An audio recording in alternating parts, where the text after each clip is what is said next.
Welcome to the 2022 Virginia Festival of the Book, presenting Accidental Gods, Mysticism and Faith in Literary Fiction.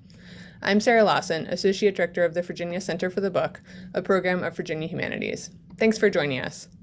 A couple notes before we begin. Please share your questions for the authors using the Q&A tab on Zoom. Also, this event has closed captioning, which you can turn on and customize at any time with the tab at the bottom of your window. If you haven't already read today's books, we hope you will. For details about how to buy them from a local bookseller, visit vabook.org, where you can also explore the schedule of upcoming programs and watch past events. While you're there, please consider making a donation to support the festival's ongoing work at vabook.org/give. Thanks to our bookseller for this event, Fountain Bookstore in Richmond, Virginia. Now, I'm pleased to introduce our speakers. Curdella Forbes, author of A Tall History of Sugar, was born in Jamaica and now lives in Tacoma Park, Maryland. She teaches at Howard University. SJ Sindu, author of Blue-Skinned Gods and a Lambda Literary Award finalist for Marriage of a Thousand Lies. Sindhu teaches at the University of Toronto, Scarborough. And our moderator, Amanda Korman, is a fiction writer whose work has appeared in the Virginia Quarterly Review. Thank you all so much for being here today. Amanda, it's all yours. Thank you, Sarah. Welcome, Cordella, welcome, SJ, and welcome all of those who are tuning in to the Virginia Festival of the Book event. I'm truly honored to moderate this event featuring Cordella and SJ. We have what I believe will be a brief hour together in which we will hear from the novelists. We will put these wonderful novels in conversation with one another, and of course we will answer questions from the audience. So I do encourage our audience members to, as you're listening, fill out that Q&A, and we'll be including those in our conversation. So let's hear from our authors first. So we heard a brief introduction of Curdella Forbes, so just a reminder that she is the author of the book A Tall History of Sugar. Also the author, which was the winner of the Hurston Wright Legacy Award for Fiction. Curdella is also the author of Ghosts, A Permanent Freedom, Flying with Icarus and Other Stories, and Songs of Silence. Welcome, Curdella, over to you. Thank you very much, Amanda. Thanks very much to the Virginia Festival of the Book for having me. I'm going to start off by reading a little bit from A Tall History of Sugar. I guess I'll start by just giving you a general idea of what the book is about, so you can put what I'm going to read in context as well in the context of the title of this panel. So it's really a novel about the question of race in America. The main character, Moshe Fisher, is, you might say, a man born without a skin, which means that nobody knows how to place him racially. And that becomes a lifelong problem, even in Jamaica, where he was born. It's a place that was used to dealing with difference, and in many ways took difference for granted. It's a problem that takes him on many journeys across the globe in search of a father he doesn't know, but who he thinks would be able to help him solve the riddle of his appearance. And it's also a search for a place that is home, where he can feel at home. In the end, the nearest he comes to finding that home where he can feel at home is his relationship with his childhood friend and lover, Arian Christie, who actually narrates the story. And the bond between them is a bit, maybe you might say, like telepathy, but really not at all. It's a very Jamaican story, so it may come across as a fairy tale, even though it's a history and a love story that is not a romance. I think that about, sort of puts into context what I'm going to read now. I'm reading just two short excerpts from the beginning of the book, and from part one, which is called Before the Found Child. Are you hearing me? Am I speaking loudly enough? Okay. Long ago, when teachers were sent from Britain to teach in the grammar schools of the West Indian colonies, it was Great Britain then, not Little England as it is now after Brexit and the fall of empire. There lived in Jamaica, near a town called Orocabessa-on-Sea, a poor fisherman and his wife, who was a farmer and a seamstress. And one morning they found a pale child in bushes in a basket made of reeds. The man's name was Noah Fisher, and his wife's name was Rachel. They adopted the child and named him Moshe, which is to say Moses, which in translation means drawn out.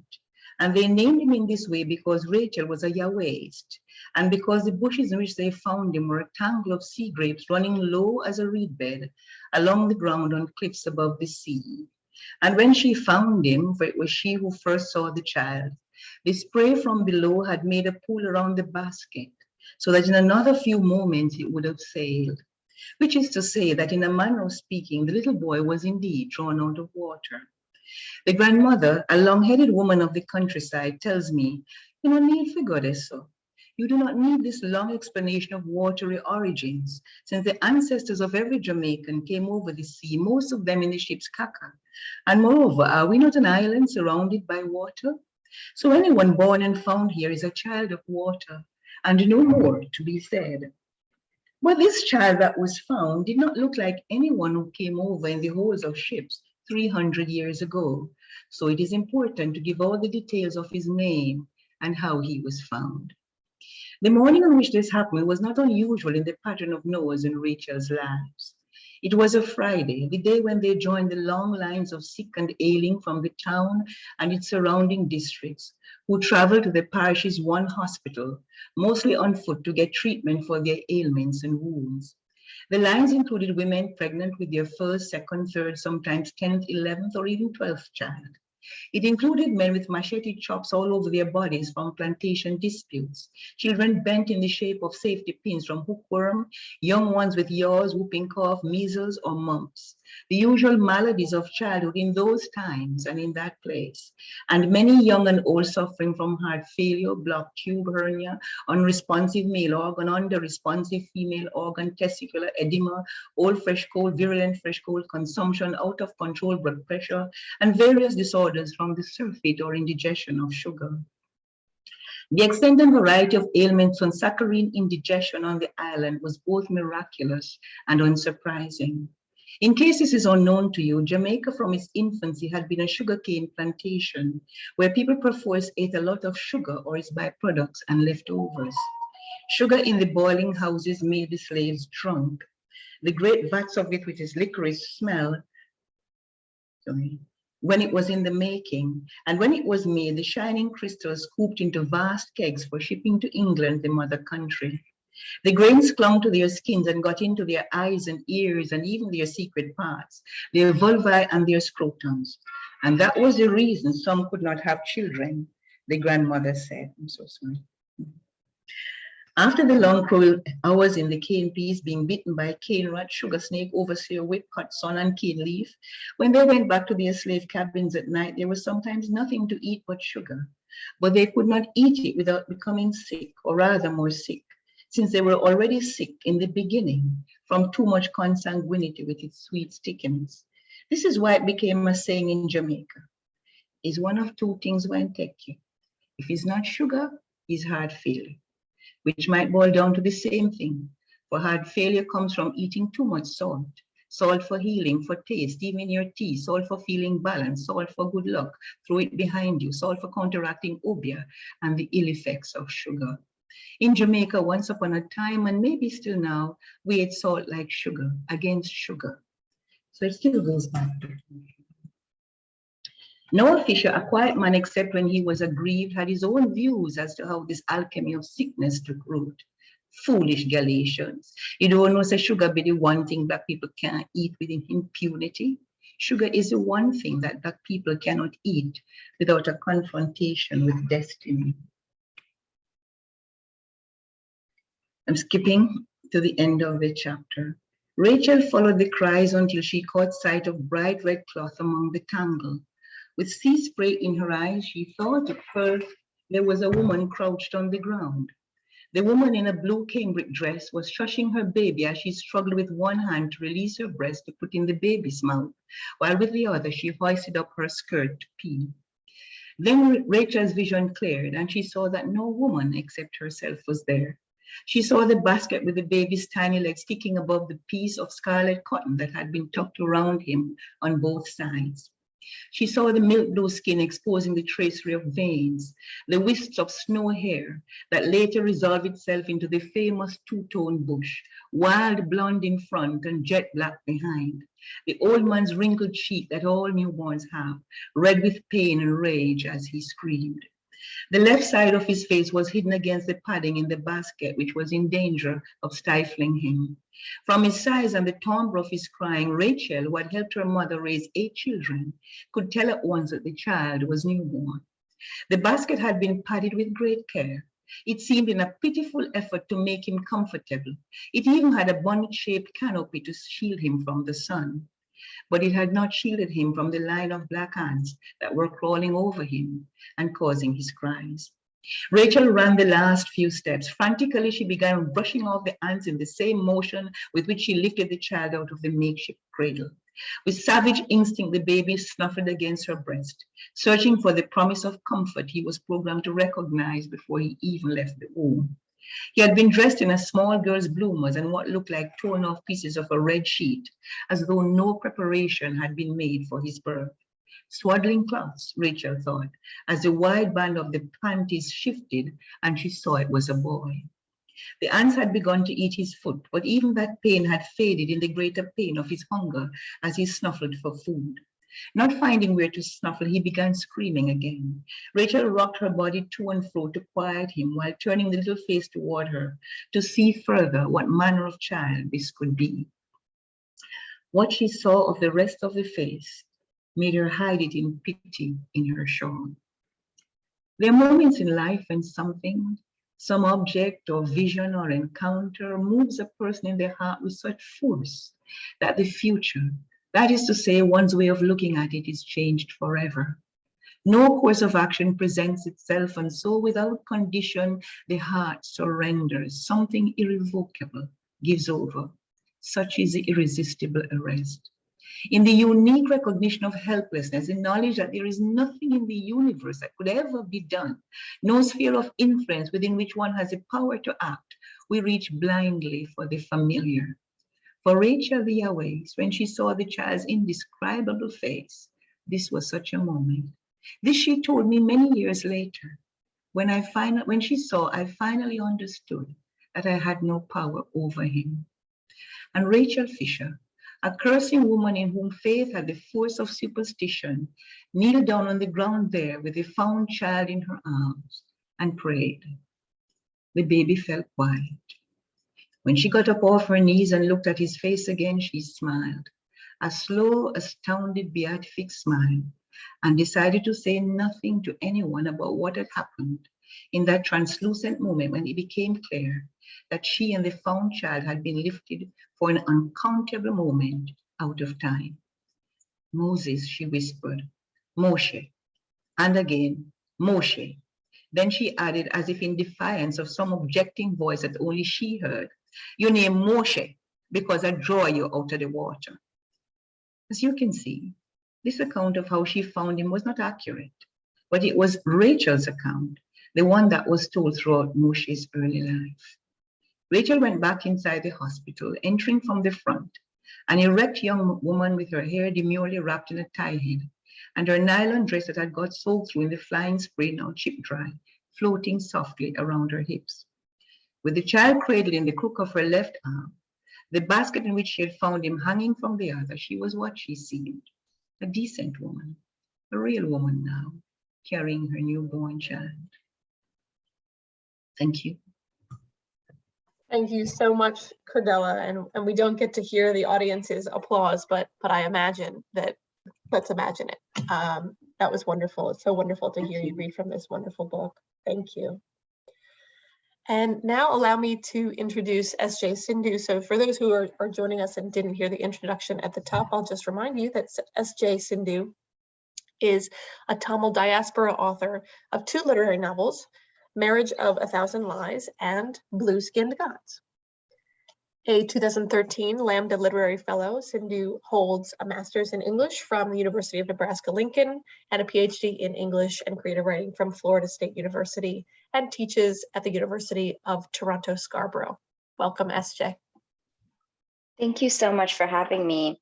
So Blue Skinned Gods is a novel about a young boy who is born with blue skin, and he is believed to be there's a lot of skin stuff going on here in this panel. He's born with blue skin, and he's believed to be the last incarnation of the Hindu god Vishnu, and he's believed to have healing powers. And he lives at an ashram in Tamil Nadu, India, with his parents and with his cousin and his parents. And when he turns 10 years old, his name's Kalki, the main character. When he turns 10 years old, a young girl appears at the ashram. Her legs are whittled and thin, and she's lost a lot of weight, and the hospitals don't know what's wrong with her. And this is Kalki's first test, and he needs to pass this test in order to prove that he is actually an incarnation of Vishnu and that his healing powers are real.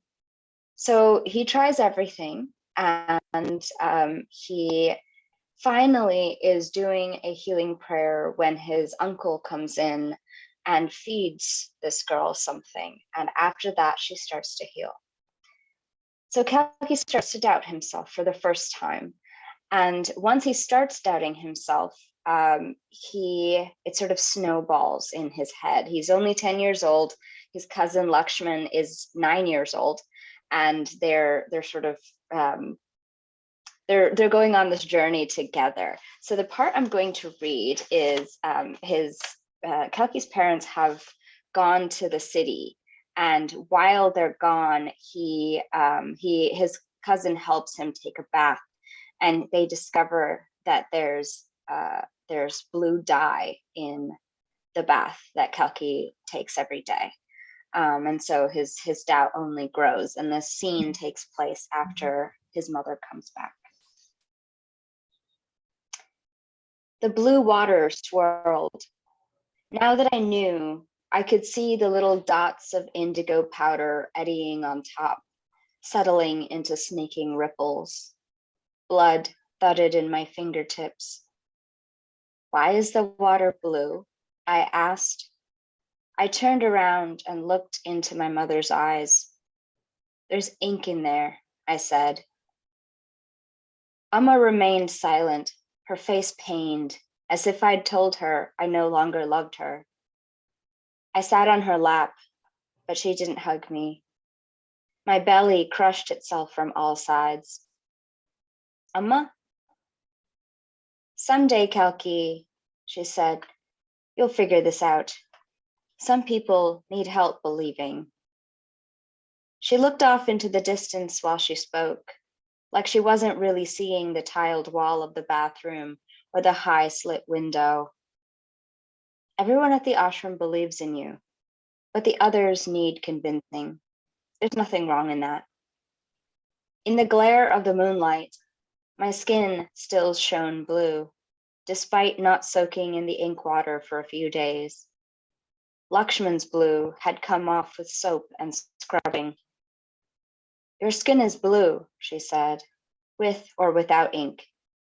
The water helps it shine. My body grew cold in the night air, my chest in knots. Amma was on my side. I was healing Rupa.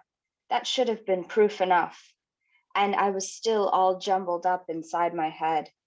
My ears buzzed and the noise overlaid everything else, including Amma's voice and the quiet sounds of the ashram as night fell. Amma lifted up my chin. Will you get into the tub? You'll catch a cold. I climbed in. The water was warm this time as it enveloped my body. If my skin was blue anyway, there was nothing wrong with deepening the color. Amma sat and told me the story of my birth for the millionth time. The details never changed, but I listened closely, trying to ignore the ringing in my ears. You aren't just a godsend, she said when she finished. You are Vishnu himself, don't ever doubt that. But I did doubt. The feeling sat like a worm inside me, wriggling around and making me queasy. I wanted to keep it all in, to push it down, but I couldn't. I tested myself by trying to bring a wilting mango leaf back to life, but it just wilted more until it fell off the tree. Maybe wilting leaves weren't meant to be healed. I kept my eyes peeled for any wounded animals that might be around, but I was also afraid of not being able to heal them.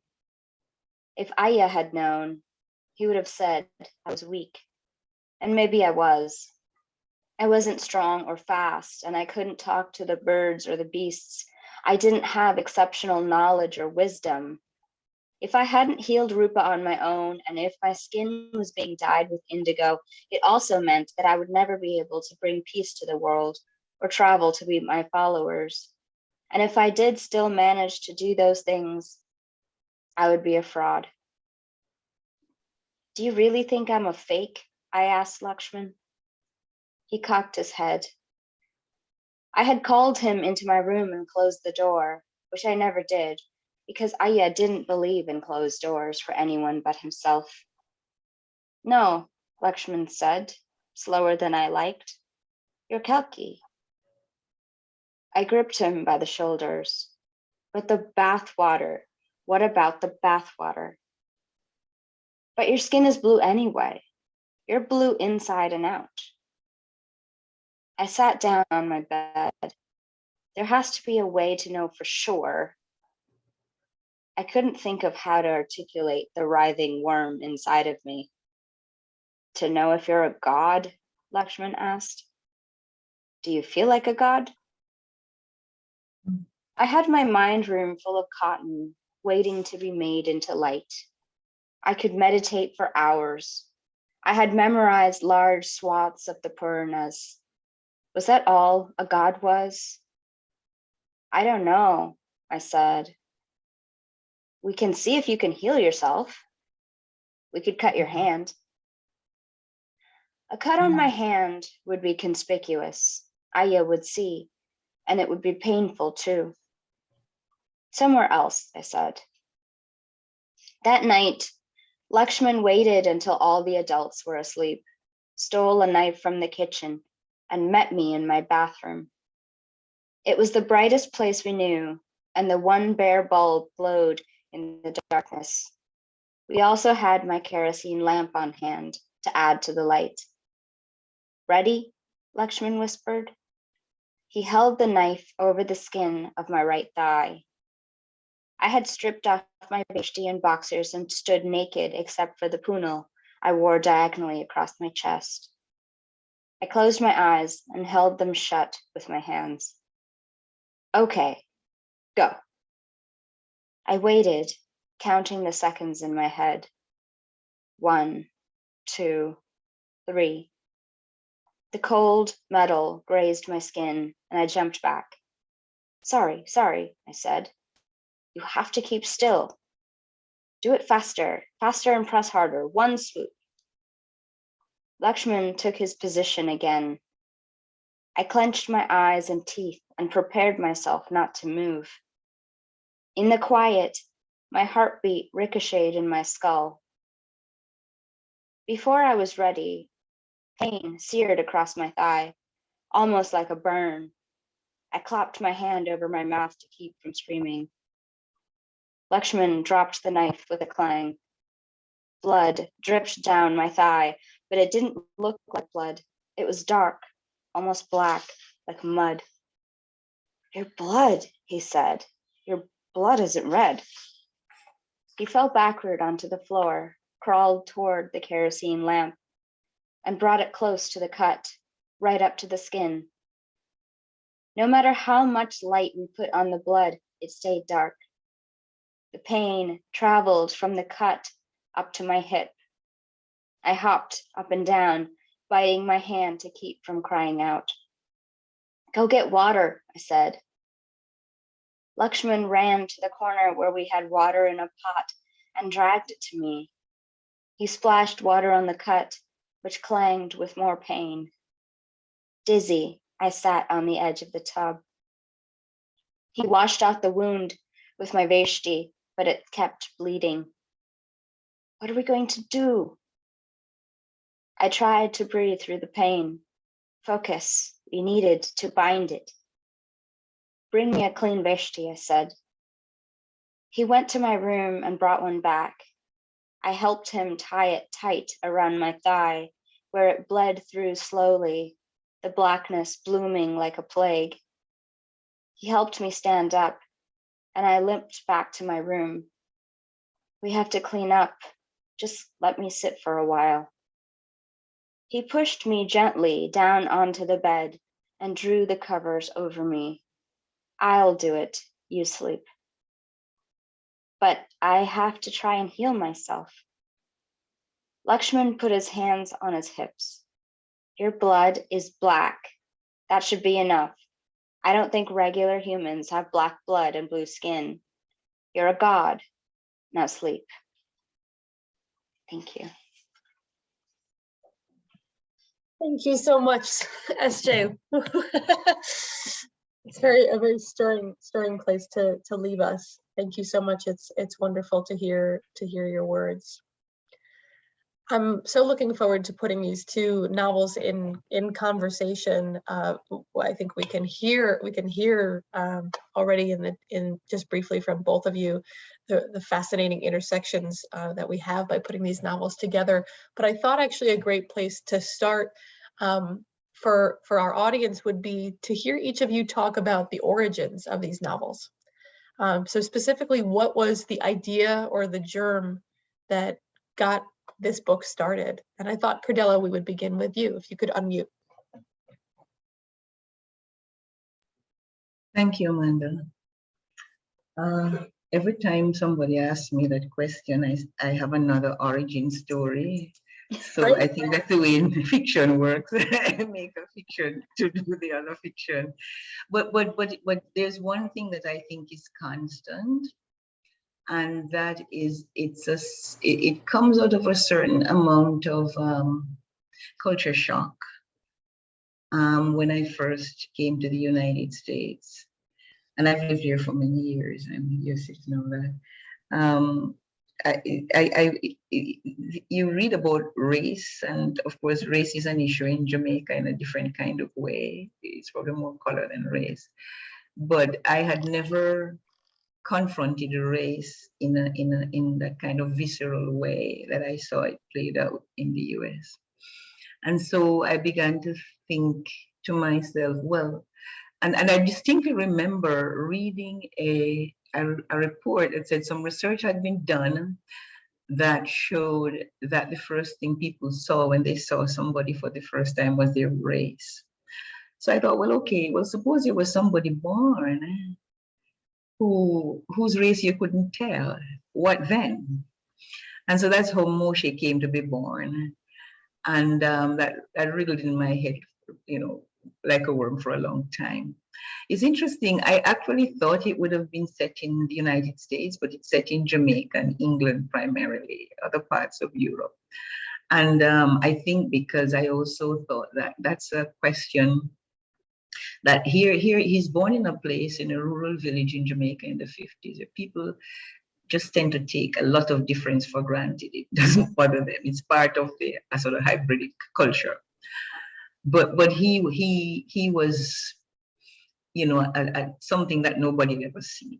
His skin isn't any color anybody can. It's a kind of almost translucent gray blue. Doesn't look like any skin. The back of his head is completely black, as in Negroid. And the front is white, as in Caucasian kind of thing, and one straight bangs in the front and hair like mine in the back. And so that's people are used to mixtures being smoothed out, not being able to work that out. I thought it made sense to put him in his own country, because there's another circle of difference that it has to be dealt with every time you think you've got to the end. So those things, I think also the way I write it, some people have called it magic realism, which I object to. The nearest I've come is mythic realism, and I'm very dissatisfied with that too. It's just written in a Jamaican way of thinking. I have spoken of it as fairy tale because I think it tells the history in the way that people from below tell history. I've never thought of fairy tales or folk tales as just folk tales or fairy tales. They really the view of history from another perspective, from the perspective that doesn't get into books. So all of that comes together, I think, in the way I tell Moshe. And of course, it's a love story because I've also wanted to write a book about the kinds of things I love to write, to read, and I love. I'm a sucker for a love story. Yeah, that's about it, really. Yeah. Thank you, Curdella. How about you, SJ? Tell us about where Blue-Skinned Gods began. So it began with a headline of an article about a young girl who was born in India with multiple limbs, and her parents wanted to remove the limbs because the doctors had recommended that as the way forward. But there were people in and around, in their town and around them that believed the young girl was a vessel for the goddess, and they thought it was sacrilege to operate on her. I also watched this documentary called Kumare about, which is by Vikram Gandhi, and it's about a young atheist man who is the filmmaker pretending to be a guru, and he makes up yoga moves, and he makes up these meditations, and he's just having fun, but people really buy into it and they start to believe, and he amasses this giant following. And near the end of the documentary, he tells them that he made it all up, that he's a fraud. And yet so many people kept believing. They wanted to believe that he was a guru, and that this sort of coming out was a test of faith. And I just found that so fascinating. At the same time, fundamentalist Hindu nationalism was growing in India and becoming more and more visible. And so I wanted to reckon with that too. I wanted to, I had always been a religious minority everywhere. I had always been an ethnic minority everywhere I've lived. I was born in Sri Lanka, where Tamil people make up about 18% of the population, and were persecuted quite heavily. And then I lived in the US and then in Canada, where, I am definitely a visibly racialized minority. And so I was really curious what that meant for me as somebody who was raised Hindu, but who is often read as Indian. I'm not Indian, but I'm read as Indian. I'm read as upper caste. I'm read as as part of this model minority that I'm actually not a part of. And so I wanted to reckon with all of that. I wanted to figure out what it meant to be raised as a Hindu in this time when Hindu nationalism was making headlines in India. So, I was thinking about all of these things, and Kalki as a character just started to form in my head, and sort of walked into my life, and I created the story around him. Thank you so much. Thank you so much, SJ. It's great to hear that, and I think there's a lot to unpack and follow from both of what you said. And so I thought that, inspired by the name of our panel and some of the themes that were drawn out by the description, I thought we would go there next. That each of your novels has the presence of something mystical or unexplainable, or just folks who have faith, right? But you also both take a great deal of care and attention towards those everyday details of life, and we heard that, really in both excerpts. Cordella, you touched on genre and how you, or the name of the genre and how you relate to that. And so I think that I just want to hear from both of you about how that interplay between the real and the fantastical or faith-driven, how did you work with that? And actually, SJ, I'd like you to start us off for this question. I also kind of hate the word magical realism. I think because, like, you know, it's almost always applied to stories by people of color, and almost never applied to stories by white people. And it's I think I agree with Cordella that I wanted to show a sort of South Asian way of thinking about life, and that includes the very real belief of the fabulous that is a part of our life, or the fantastical. I prefer the term surreal or fabulous fiction because I think that it has a greater sort of, it's a bigger umbrella, and it definitely draws lines of solidarity between imagination of all sorts, imaginative stories of all sorts. And so I wanted to, even though, you know, my main character has blue skin, I definitely wanted it to be a story that didn't have a whole bunch of fantastical elements. I wanted it to be very much grounded in the everyday, the mundane, the very physical aspects of living in the world. And especially, like, you know, at the beginning of the story, Kalki is living in rural India, and I wanted that to be a physical reality that he had to contend with, right? There's no running water. They have to get water from a well, and all of these sort of these small difficulties that we take for granted are important, I think, in grounding the story. And so that's and also, like, he's a child. He's 10 years old when this begins. When it ends, he's 22, he's an adult. And the story is being told to us by 35-year-old Kalki from the future. But the character is still growing. And so he's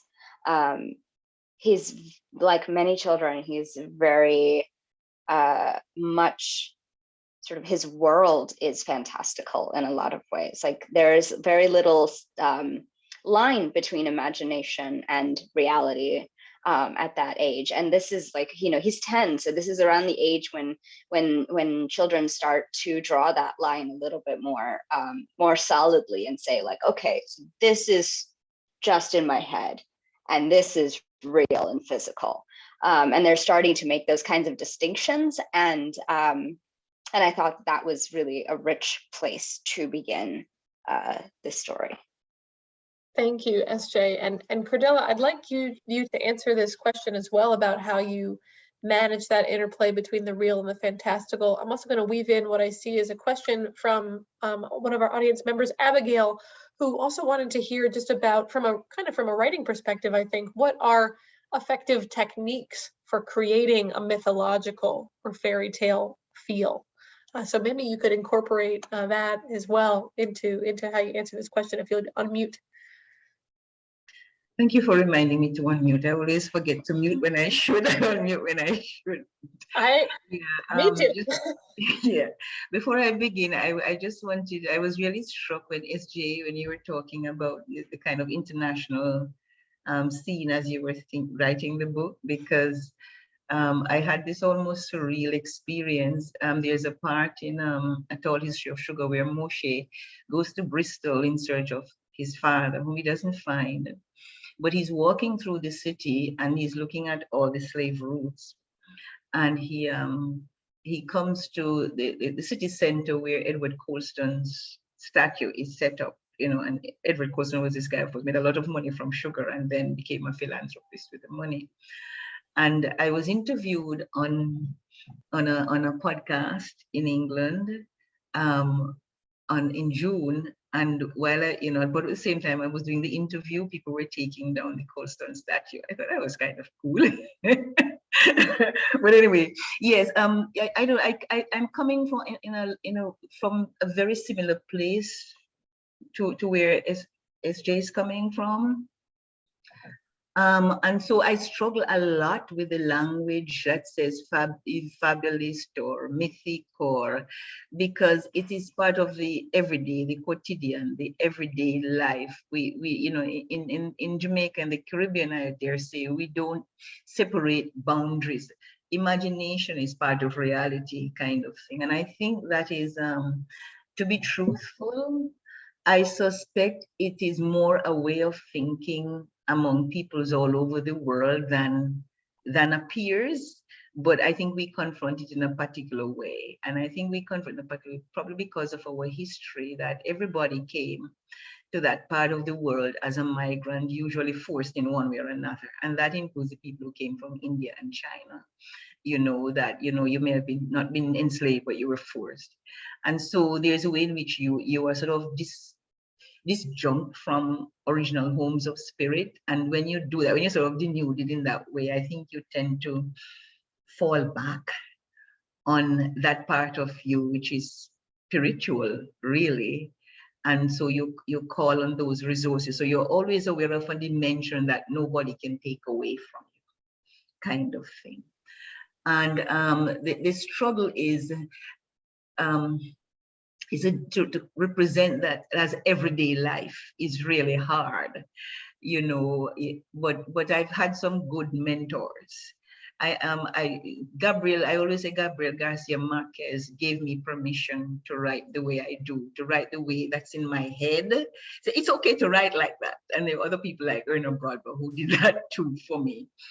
But just not to be apologetic about it, in the seamless way that, you know, I said to my mother when I was 6 years old, why does Samuel always look up in the sky? He's a young guy who never looked down. He was always, and she said, well, because River Muma stole him, kept him for 21 days, and that's a mark. And that seamless explanation that made total sense to me then. The way, you know, is all of a piece with where people will say, my mother, who is dead, dreamed me last night and told me so and so, and it's just taken for granted. So you know, so that's but it's also not just that, it's also that the history we have lived could also be called fantastical in a way, if you think about the, you know, it's not hard to imagine what colonialism has done. You know, it's very visible, and it is really outlandish. You know, it is really stunning when you think that there was, for example, a branch of people who were told, you know, that, oh, you know, you're not part of the human race. That disjunction in time and human, it is probably supernatural. You know, so there's that. You know, I'm thinking about that everyday life that is part of that fabric of the history, which is also a fiction in itself. So I think about that, and I found that actually thinking about fairy tales really did help me a lot. You know, the fairy tale is very matter of fact. Nobody says, oh, and it's very strange, but you know, Alibaba said, you know, abracadabra, whatever, you know, and behold, it's just normal. It's just written. You just write it very matter of factly. And I thought, I look at as the fabric of fairy tales. You know what? There's a history that is always told from the point of view of the powerful, and it gets into the books.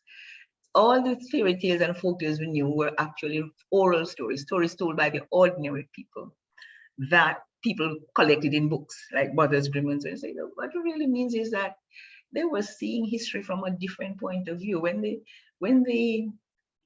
young girl marries the king, you know, the peasant girl marries, it looks probably strange, you know, but it's very matter of fact. It's a way of saying we're not accepting these power differentials, kind of thing. So writing this helped me think about fairy tales in a different way, and vice versa.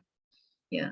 So that's why I just write it like it's ordinary. You know, he looks this way and it's normal, and people respond, oh, you look strange, but after a while he's normalized, and but still strange. That's a paradox of how life is, I think. Thank you so much, both of you, for those really illuminating ways of thinking about how these elements are interwoven into the stories that you're telling. And I think in the way that you said Marquez gave you permission, I hear permission being given from you to our audience to continue to think through that in their own writing and reading. So thank you. I think I'd like to continue by asking a little bit more about race and skin color, as you both have already spoken about. I mean, that we've heard that both of these books feature a main character who really stands out and is often quite isolated because of the unusual color of his skin. And both novels really take this question of how race impacts the character's life and just turns it sideways and shows it to us really anew. And so you've begun to speak about this, but let's continue. My question is really what interested you, but also surprised you and challenged you about writing a character whose story was at least partly written on their skin. And I believe I'm trying to go, I think maybe Cordella, would you start us off? Oh, that's a heavy one. Yeah, his story is written on his skin, and immediately you begin to think of the unwritten. Because people, read him in a particular way, and it really immediately makes him stand out as somebody who's completely in solitude, not just isolated, but in solitude. And so you have to go very deeply into his interior space. But what also came to me, you start off with one thing and the thing mushrooms into other things, because you're thinking that you have to find a way to code his difference. And part of it has to be a kind of inability to speak so that people hear. And that is what, it's almost as though his skin says to you, there's no language that will say him. And so that's why I had Ariane tell the story for him. One of the things that happens to him is that he can't speak without bleeding. Words turn to rubbliness, but they really hurt him. And so they have this kind of almost ventriloquist kind of connection where he's his opposite in every way. She's very dark, she's strong and tough and that kind of thing. He's very fragile. But I think where that skinlessness led me was to, in a way, to explore what it meant to be in solitude and what would cause you to survive. And in the end, that's why it becomes a love story. There's a part in the book where Ariane says that if you really see somebody down to their skeleton, then you have to love them. Because in a way you're seeing yourself, your own humanity. So I think that's what pushed me towards it being a love story, apart from my love of love stories, which doesn't have a very happy ending in this case. I probably am not answering the question properly, but it's all I can think of to say off the top of my head. Just that Moshe becomes a lot of different ways of thinking about solitude. His skin is constantly changing and constantly an enigma. There's a part where the traces of his veins and his whole circulatory system erupt on the surface of the skin when he comes into puberty. And that becomes actually part of his art, so when he does his self-portrait, people go crazy. This is the greatest thing since sliced bread, and he's this famous artist, which he becomes, but he's really just writing himself, in that way. He was drawing himself, and he thought he was going to die. Yeah. Oh, thank you, Cordella. I think that's very, very illuminating. I appreciate that. And SJ, I'd love to hear from you about Kalki and the surprise, challenge, interest for you about his story being on his skin. Mm-hmm. I love what Curdella, you said about Moshe's skin sort of holding his solitude, and I think it's very similar for Kalki, but it's less solitude and more burden. He's carrying a lot on his shoulders for such a young child. And I really think, the way that his race is read changes and shifts throughout the story, depending on the context that he's in. He's always going to be different. He's going to always look different from those around him. But at the same time, you know, he reads his own ethnicity and his own race in certain ways, and that changes throughout the novel. And I think, you know, my interest and really dedication to writing about race comes out of being a young adult in a brown body post 9/11 in the US.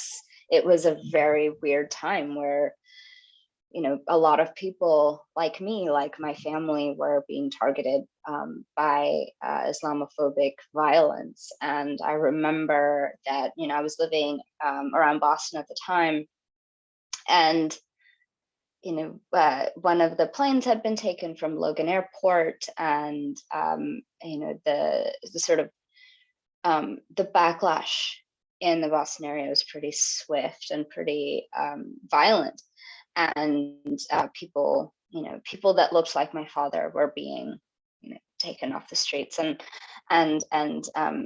it really, you know, brought home the kind of constant danger that brown and black bodies are always under in a majority white society. And so, you know, being, and I'm fairly light skinned, I still look racialized, but I'm fairly light skinned, but most of my family is not, and especially my brother and my male cousins, when they walk through the world, they walk through the world as brown men who are often read as dangerous.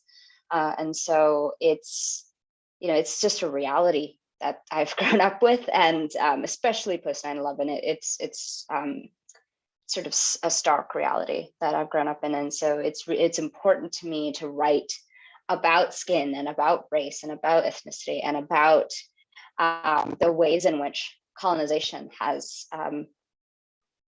injected this kind of fear of the other and hatred of the other into our culture, and this question of how do we possibly begin to get rid of it?